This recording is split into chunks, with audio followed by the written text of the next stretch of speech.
This is Sky News. In just a moment, the press preview, a first look at what is on the front pages. First, though, our top stories this evening.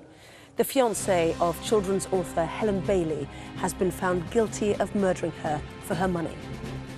Cressida Dick has become the first woman to take charge of the Metropolitan Police. And the family of a British jihadi say he became radicalised after being held at the Guantanamo Bay detention centre. Well, hello there. You're watching the press preview, a first look at what is on the front pages. In the next half hour, then, we'll see what's making the headlines with the journalist and author Elizabeth Day and the Times columnist Matthew Parris. Lovely to see both of you. Hello to you. So to the front pages, then, the Eye says that the appointment of Cressida Dick as the new Met Police Commissioner has faced criticism. The appointment also, as you can see, the lead story for The Guardian. The Metro reports on the conviction of Ian Stewart, who murdered his fiancée Helen Bailey, saying that police are re-examining the death of his first wife. The Telegraph says the government is under pressure to prove that compensation paid to British terror suspects held at Guantanamo Bay didn't end up with so-called Islamic State. The Times leads on a new report which suggests that British power stations that burn American wood pellets produce more greenhouse gases than coal plants. Unilever says it will conduct a thorough review of its business to boost profits. That's according to the Financial Times. The Express says a new jab could help prevent the development of type 2 diabetes. The Star leading with Katy Perry's performance at the Brit Awards. And the Mirror has a story about a lottery winner. So let's talk more. Elizabeth Day and Matthew Parris are here. So to the Telegraph then, day 2, I suppose, of the Islamic State British bomber and the questions about that compensation. Did it exist and where did the money go? That's the Telegraph's tale. Yes, the Telegraph is broadening this story slightly to raise the question of what happened to the compensation for the other detainees, British detainees who were released from Guantanamo Bay. It emerged that 4 of the 17 detainees have been given compensation and have had subsequent links to Islamic terrorist groups, including ISIL. So the point is being raised here by Lord Carlisle, I think it is, writing in today's Daily Telegraph, the former terror law watchdog, and he was saying, he's raising the question as to why the money wasn't more carefully monitored, because there are all sorts of issues about Jamal al-Harith and how much was known of his alleged innocence or not. And Jack Straw gave a slightly ambiguous interview on the BBC, on the Today programme this morning, I think it was World at One, saying he was very careful never to say on the record that he believed Jamal al-Harith was fully innocent. Which again, if there is any doubt whatsoever, then surely the issue of compensation should be much more closely monitored, as should the question of how on earth he got across the border to Syria. I think there are 2 very separate issues, and the Telegraph and other papers are moving from the first to the second. The first, as you say, is should this compensation have been paid in the first place? And the second is compensation having been paid, but perhaps question marks still existing over this person, should he have been monitored more carefully? And it seems to me that the second question is the more important one. It may be that as nothing had been proved against him, he was entitled to compensation, but it's surprising that they weren't watching him really hard. And some suggestions yesterday that the compensation payout was to keep them stumm. Yes. That they might have revealed all the intelligence they knew about life at Guantanamo Bay and the British involvement or not that was there. And perhaps it was actually a kind of hush money. Do you buy into that or not really? It's a sort of murky area, and I'm not sure what to buy into and what not to buy into. I wouldn't put it past the government to have done that. And I also, I think Jamal al-Harith's family, you were saying just then, have said, A, it wasn't anywhere near as much as £1 million, and B, he was radicalised while in Guantanamo Bay. And you can imagine, if you're in Guantanamo Bay as an innocent man, who knows if he was or not, but that is the place where you are likely to cave into a lot of extraordinary pressure. You'd be pretty unhappy, wouldn't you? Yes. I'm a little doubtful about the hush money theory. Mostly because once you've given them the money, you couldn't really stop them talking anyway, and that would have been a good story. I persist in thinking that some of them may have been entitled to compensation. We mustn't tar them all with the same brush, but they should have been watched really carefully, as Alex Carlile says. Indeed so, but that is a very expensive business, isn't it? The number of security officers you need for round-the-clock watching of large numbers of people. I mean, the Guantanamo Bay is smaller numbers, but in total there are large numbers of people they want to keep an eye on. Although, given that it is such a vast haystack, once you've identified a needle, you would think that you would, you watch the needles more carefully than the hay. Yeah. I mean, there was an extraordinary spat today between Tony Blair and the Daily Mail. I mean, Tony Blair's just sort of surged out of nowhere. He's really sort of returned from the wilderness, hasn't he, with his speech on Brexit. And today, the Daily Mail was laying the blame firmly at his feet for paying out the compensation. And he pointed out that actually the Daily Mail had been behind the campaign for Jamal al-Harith's release. So it'll be interesting to see where that goes. Yeah. There's quite a bit of laying the blame at people's feet. If we could move on to the story about Cressida Dick. Just before we do, the Daily Mail is just in, you mentioned it. Exclusive, our pilots working their way through kill list of UK fanatics fighting for IS in Iraq and Syria. A kind of linked story, certainly. Secret RAF drone strikes, the paper says, is taking out British jihadists. Using drones and fighter jets, they've been working their way through a kill list of targets. Neither Parliament nor the public have been informed about this. So this is an interesting story, certainly. They go on to say that David Cameron caused a furore when he revealed back in September 2015, you might remember it, that the UK had used military force in Syria without the approval of MPs, and that 3 British fanatics had been killed in drone strikes. So this is a very delicate area, isn't it? Well, it's got to be said, I'm not in any way taking sides over whether we ought to take people out with drones, but if you are going to take people out with drones, it has to be secret. There isn't any way you could tell Parliament that you are going to do it. Yeah, that's very true. When they say that Parliament hasn't been informed, do they mean that Parliament it's not been as a approved? whole? Yes, well, how would you tell? You're right, how would because you tell Parliament? Someone's got to give some approval at some level. So, right, Yes. well, that's... Yes. Yeah. Not Parliament, but the executive and the hierarchies of our security services would know. The Ministry of Defence also said hits were hard to verify. It did not want to make martyrs out of terrorists. When we know where they are, we kill them. Our priority is those plotting against the UK. We have found evidence of this. We're also helping the French who don't have our capabilities. That's a very British quote, isn't Very it? British quote. And part of the Brexit campaign, no doubt, one wonders. Anyway, but yes, let's move on. It was the Eye, I think you wanted to go to, was it? Yeah. Yes, both in the Eye and in the Daily Telegraph. Cressida Dick being appointed Commissioner of the Metropolitan Police. Immediately, people are starting to attack her because of Charles de Menezes, the Brazilian who was wrongly killed by the police.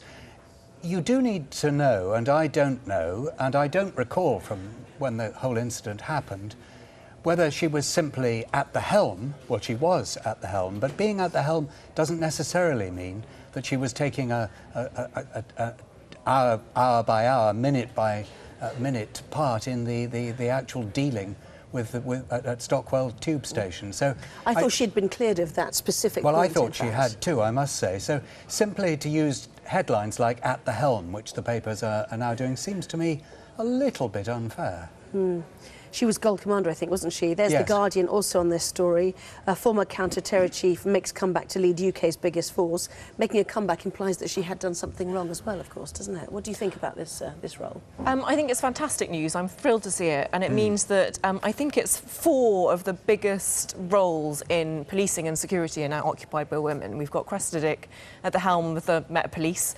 We've got the person who's in charge of the National Crime Agency, the Chief Constables Association, and, of course, Amber Rudd, the Home Secretary, who appointed her with Sadiq Khan. And I think she gave a lovely, humble, excited statement today, which I found very warming. And if anything, I think her experiences with Jean-Charles de Menezes and his tragic death will have humbled her and made her probably look at things anew.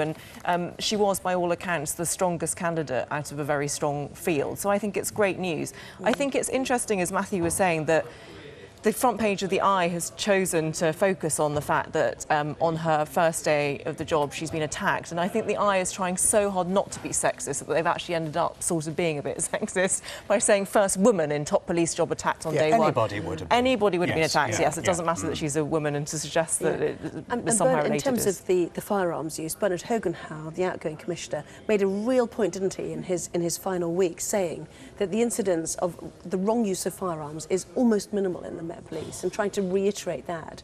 It goes back to the use of firearms, obviously, in that story against Jean-Charles de Menezes, as And you I think mentioned. that they really struggle to recruit firearms officers because there's been so much negative publicity, because they're the ones, ultimately, the person who fires a shot is the one who carries the blame. So I think that's one of the issues facing Cressida Dick, is to tackle that shortage. Yes, indeed. So Telegraph there, as you say, also going on that story. Let's move on to another of the day's big stories too, shall we? It's in the Metro. This children's author, her fiancé, being found guilty today of her murder, and questions now resurfacing about the death of his first wife. That's right.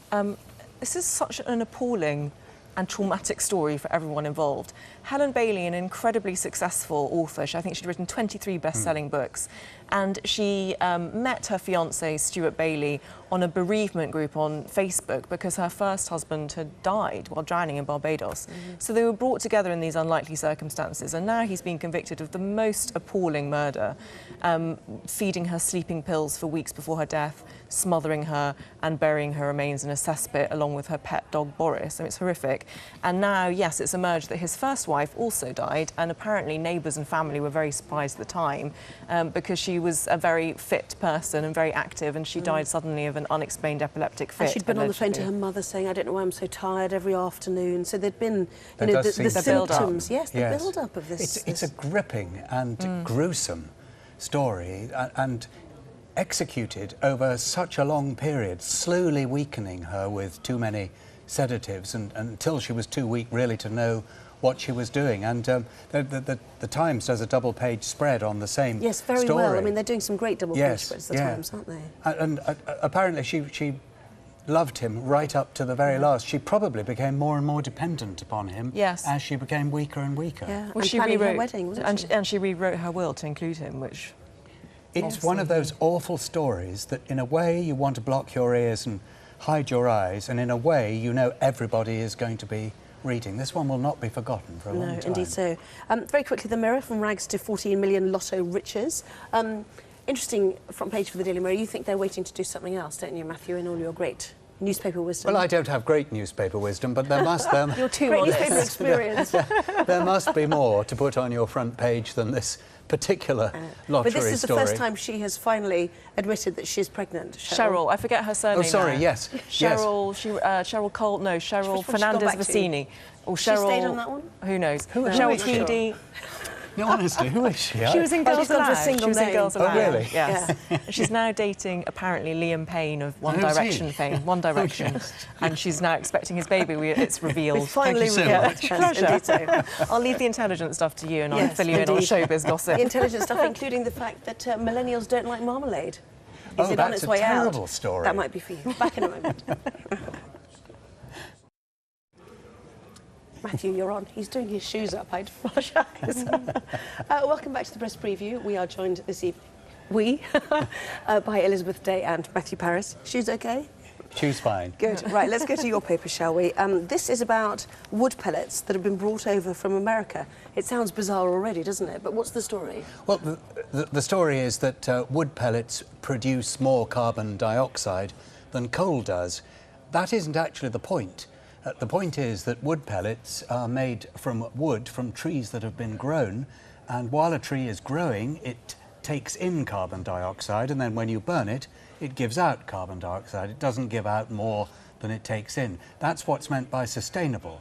It doesn't mean that the story is entirely meaningless, but the fact that one fuel gives out more CO2 than another has to be taken into consideration with the question, is it a sustainable fuel or not? OK, because you've had to plant the trees in order to get the wood pellets, Yes. you've actually absorbed some of the CO2 which we're worried about in terms of greenhouse Yeah, gases. well, all of it, I think. OK. Yes. There's an interesting paragraph here, though, which says that the green subsidies for wood pellets were championed by Chris Huhne when he was Liberal Democrat Energy and Climate Change Secretary in the coalition government. and now he just so happens to be the European chairman of Zilka Biomass, a US supplier of wood pellets. Who'd have thunk it? Who'd have thunk it? Up the top, and also in The Guardian, the idea that we need a bigger fruit bowl, a much bigger fruit bowl. We have heard this before, that instead of 5 a day, actually it's 10 a day to stay healthy.